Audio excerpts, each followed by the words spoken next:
Halo semuanya, balik lagi bareng Noba di sini. Kali ini Noba akan melanjutkan part selanjutnya dari film Donghua yang berjudul Battle Through the Heaven. Noba mengingatkan sekali lagi ya bahwa konten ini full spoiler. Tanpa lama-lama lagi, yuk langsung aja kita masuk ke isi ceritanya.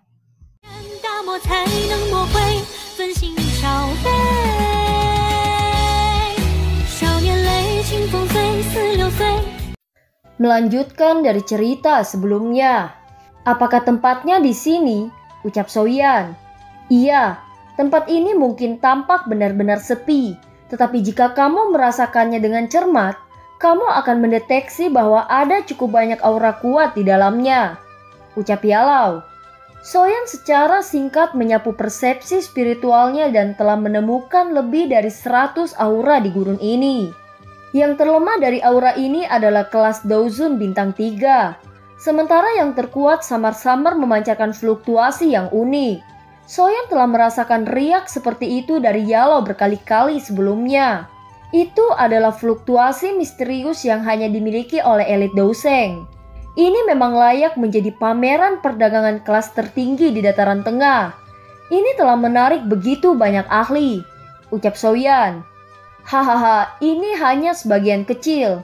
Setelah memasukinya, kamu akan menyadari bahwa itu benar-benar sesuai dengan reputasinya sebagai kelas atas. Kalian semua harus menjaga sikap begitu kita masuk. Ada banyak ahli di dalamnya. Beberapa sekte tersembunyi mungkin tidak terkenal, tetapi sekte tersebut mungkin berisi keberadaan Douseng iblis tua. Oleh karena itu yang terbaik adalah menghindari menyinggung mereka jika kita bisa, ucap Yalau.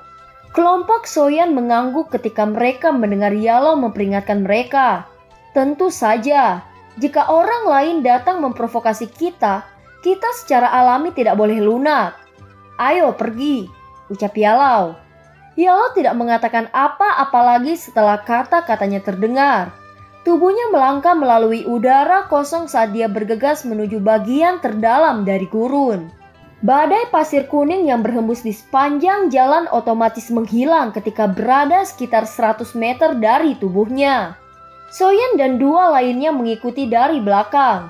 Badai pasir yang sangat ditakuti orang biasa ini tidak menimbulkan halangan bagi mereka. Oleh karena itu, kelompok Soyan telah mencapai bagian terdalam gurun setelah 10 menit kemudian. Mereka mengikuti Yalau dan mendaki gunung pasir yang sangat curam. Mata mereka menyapu sisi lain dari gunung pasir ketika mereka mencapai puncak. Kejutan melonjak ke wajah mereka. Orang bisa melihat lubang besar perlahan berputar di puncak gunung pasir yang menjulang tinggi. Gelombang kekuatan hisap perlahan menyebar darinya. Pada saat ini beberapa orang dengan aura yang sangat kuat melintas dari pegunungan pasir di sekitarnya. Mereka masuk ke lubang cacing dan menghilang. Ini adalah pintu masuk pameran perdagangan spasial ya. Betapa megahnya, ucap Soyan. Yalau tersenyum saat melihat ekspresi terkejut dari trio Soyan. Ayo masuk, ucap Yalau. Soyan dan dua lainnya mengangguk ketika mereka mendengar Yalau. Tubuh mereka bergerak dan mereka bergegas menuju gunung pasir yang menjulang tinggi. Mereka telah muncul di depan lubang hitam spasial dalam beberapa kilatan. Kadang-kadang ada beberapa sosok yang bergegas ketika mereka berempat tiba. Mata mereka berhenti pada kelompok Soyan sebelum melirik Cailin dan dokter peri kecil untuk kedua kalinya. Mereka yang bisa datang ke tempat ini bukanlah orang bodoh. Mereka jelas menyadari tipe orang yang akan datang. Oleh karena itu jarang ada orang bodoh yang dengan sengaja melangkah maju dan menemukan masalah. Yalau mengabaikan tatapan ini. Dia melangkah melalui udara kosong dan berjalan di lubang hitam spasial. Kelompok Soyan mengikuti dari belakang. Mereka bertiga merasakan kekuatan yang tidak biasa menyapu mereka ketika mereka memasuki lubang hitam spasial. Tidak ada niat buruk untuk kekuatan ini. Sebaliknya sepertinya sedang menyelidiki. Semuanya berubah sesaat menjadi hitam di depan kelompok Soyan setelah mereka memasuki lubang hitam. Segera setelah itu cahaya dan kebisingan mulai muncul. Mereka mengedipkan mata. Dunia di depan mereka telah berubah menjadi kota kecil. Ketika mata seseorang melirik ke arah langit kota kecil, orang akan menemukan bahwa itu benar-benar abu-abu. Ini adalah kota luar angkasa, lokasi di mana pameran perdagangan spasial diadakan. Meskipun tempat ini tidak seluas alamku, itu cukup besar untuk digunakan sebagai lokasi perdagangan, ucap Yalau. Soyan dan dua lainnya mengangguk. Mampu menciptakan Rana sebagai lokasi perdagangan adalah hal yang cukup besar untuk dilakukan. Meskipun Rana ini tidak besar, itu bukan sesuatu yang bisa dibuat oleh orang biasa. Mari kita berkeliaran secara acak dulu. Semuanya adalah barang langka, ucap Yalau. Setelah itu dia mengambil langkah dan berjalan. Kelompok Soyan mengikuti di belakangnya dengan penasaran. Mata mereka terus menyapu sekitar mereka. Platform batu hijau memenuhi kedua sisi jalan. Hal-hal seperti gulungan, botol giok, senjata, dan inti monster telah ditempatkan di atasnya. Cahaya redup dipancarkan dari benda-benda ini, menunjukkan bahwa itu bukan benda biasa. Beberapa sosok manusia duduk di belakang platform batu dan semua orang ini memiliki aura yang kuat. Jelas mereka bukan orang yang bisa dengan mudah tersinggung. Berbagai item menyilaukan terus memasuki pandangan Soyan sementara matanya terus melirik ke sana kemari. Kelangkaan item menyebabkan kegembiraan meningkat di dalam hati Soyan. Mata cantik Cailin dan dokter peri kecil di sampingnya juga mengungkapkan kilau yang tidak biasa. Mata Soyan menyapu bahan obat yang memancarkan energi mengejutkan. Serum roh inti bumi. Pil obat yang disempurnakan olehnya dapat menarik pil petir 6 warna. Tidak disangka benda seperti itu juga hadir di tempat ini, ucap dalam hati Soyan. Jalan di tempat ini tidak panjang, hanya beberapa ratus meter. Ketika Soyan menemukan bahwa mereka telah mencapai jalan akhir, dia menarik matanya sambil merasa tidak sepenuhnya puas. Meskipun Soyan tertarik item-item itu, tetapi tidak banyak berguna baginya. Soyan dengan lembut menghela nafas. Dia baru saja menarik Cailin ke bagian kota yang lebih dalam ketika dia melihat batu 7 warna di sana. Batu ini berukuran sekitar setengah kepalan tangan. Ada 7 garis yang sangat jelas di atasnya dan memancarkan energi khusus. Batu asal 7 warna, ucap terkejut Soyan. Yang disebut batu asal 7 warna ini adalah batu spiritual yang bermutasi. Itu memiliki hubungan unik dengan piton 7 warna menelan surga. Batu asal 7 warna telah menyerap darah dari surga menelan piton untuk menciptakan energi yang unik.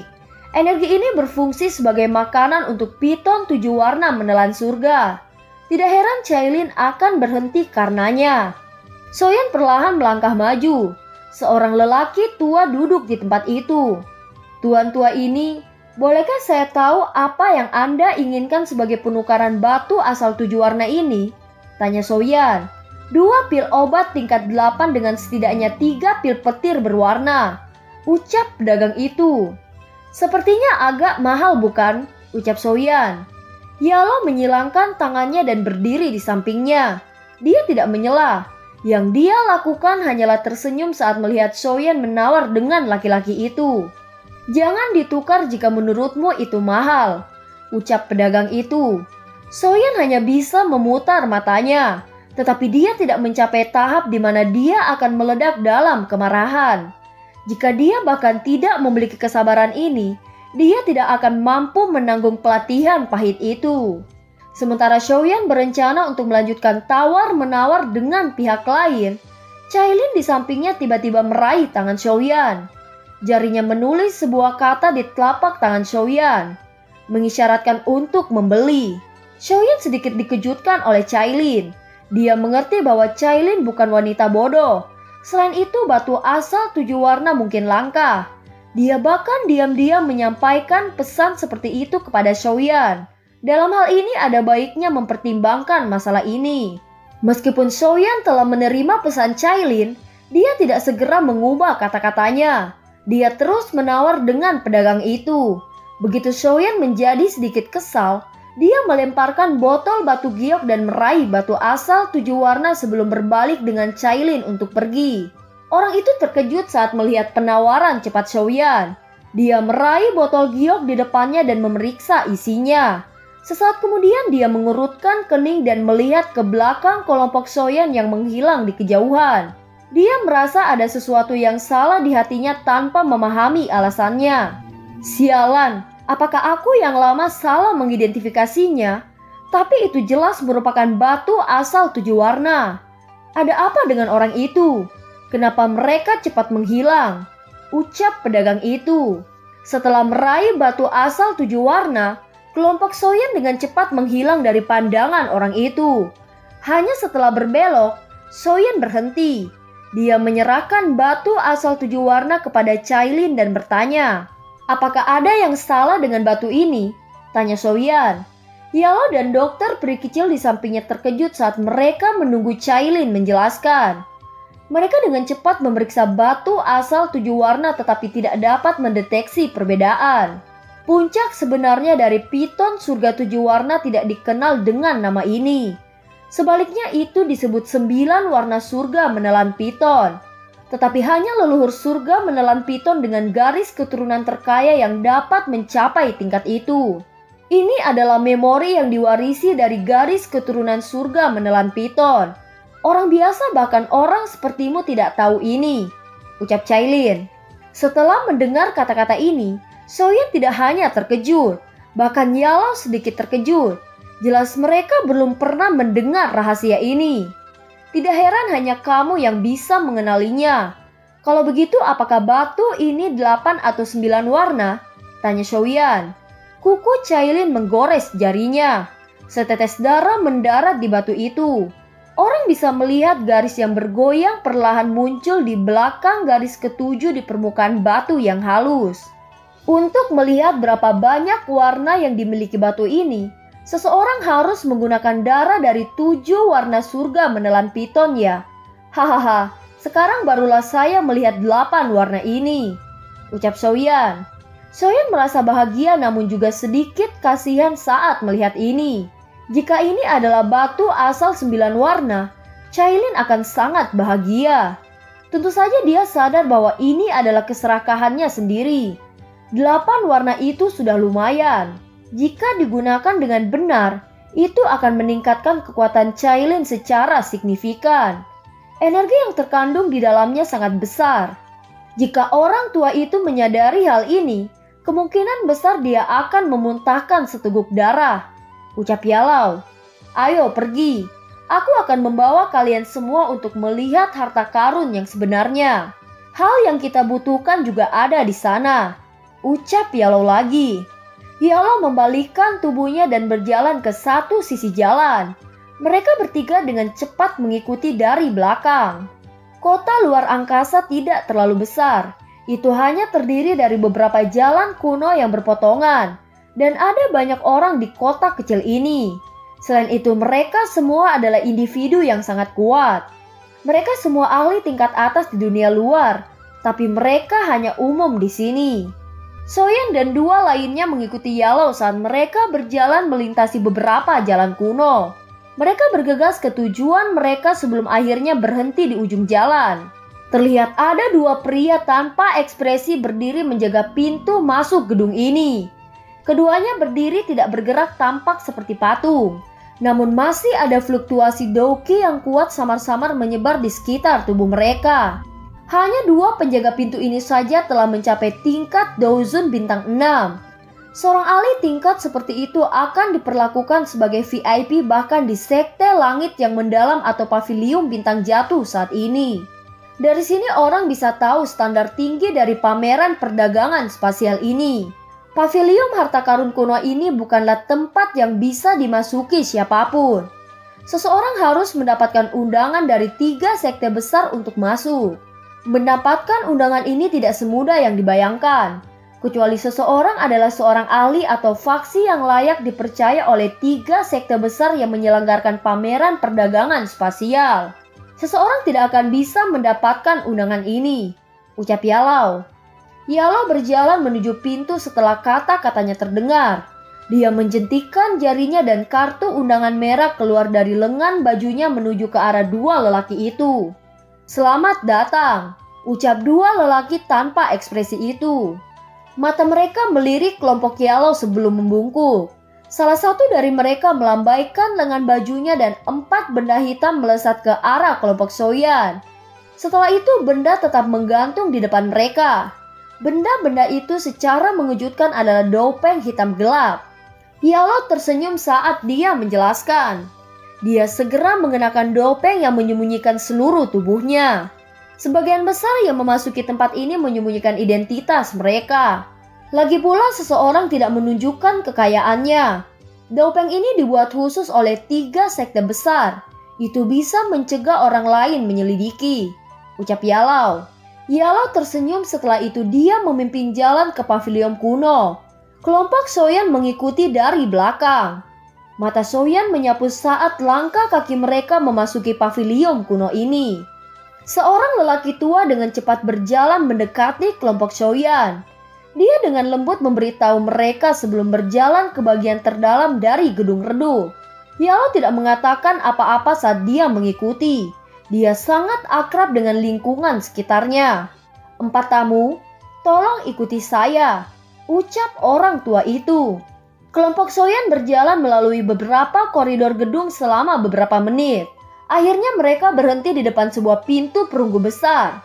Orang tua itu juga menghentikan langkahnya dan menangkupkan tangannya ke Yalau. Dia tidak mengatakan sesuatu yang tidak perlu saat dia diam-diam pergi.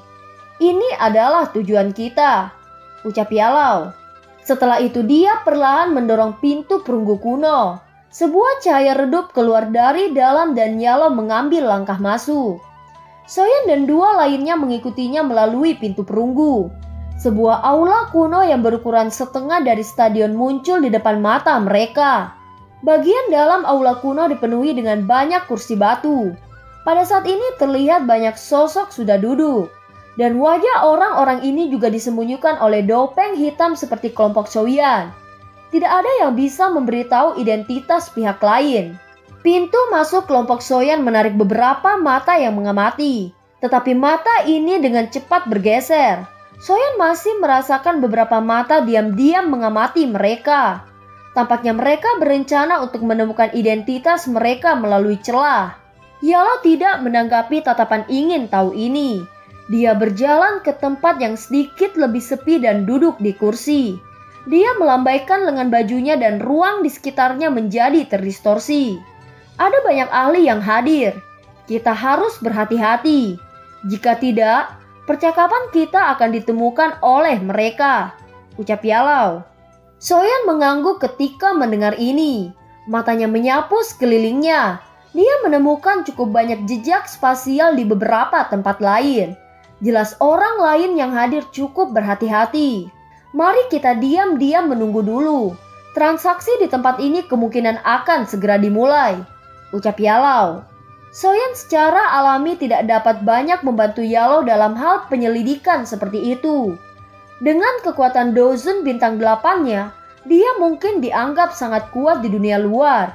Tapi setidaknya ada 10 orang di ruangan ini yang bisa melampaui dia. Sementara Yalau menyelidiki, sisanya tetap diam saat 2 jam berlalu dengan tenang. Terlihat beberapa tokoh mengenakan dopeng hitam memasuki aula selama 2 jam ini. Apakah guru berhasil menemukan sesuatu? Ucap Soyan. Hahaha, ada beberapa keuntungan. Tampaknya ada beberapa orang yang akrab telah datang, ucap Yalau. Suara gong yang jelas tiba-tiba muncul di aula kuno yang tenang ini. Seorang lelaki tua yang tampak seperti orang sekarat perlahan-lahan muncul di depan mata semua orang. Soyan merajut alisnya ketika dia melihat lelaki tua itu berdasarkan inderanya.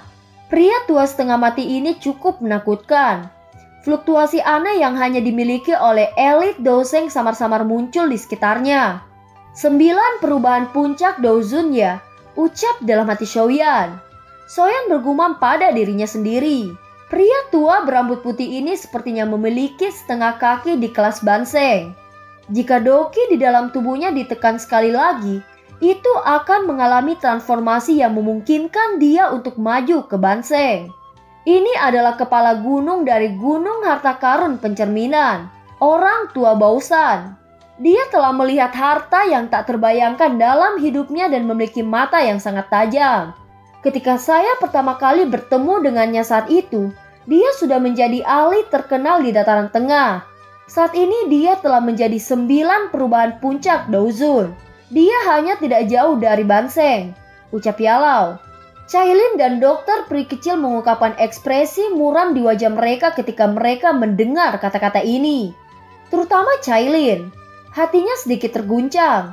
Dataran tengah memang layak menjadi daerah dengan standar tertinggi di benua Daoki.